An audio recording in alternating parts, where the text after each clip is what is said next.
7 మార్లు ప్రదక్షిణ చేయడం ద్వారా చక్కటి ఫలితాలుంటాయని శాస్త్రవచనం.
మరోవైపు గణపతి, జంటనాగ స్వరూపాలు, కాలభైరవుడు, అంబికామాత విగ్రహాలుంటాయి.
కర్మఫల ప్రదాత అయిన శివుడు భక్తులకు సద్గుణాల్ని అనుగ్రహిస్తాడు.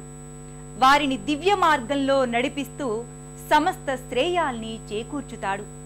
వారి యోగక్షేమాల్ని వహిస్తాడు అని ఆది శంకరులు శివానంద లహరిలో పేర్కొన్నారు.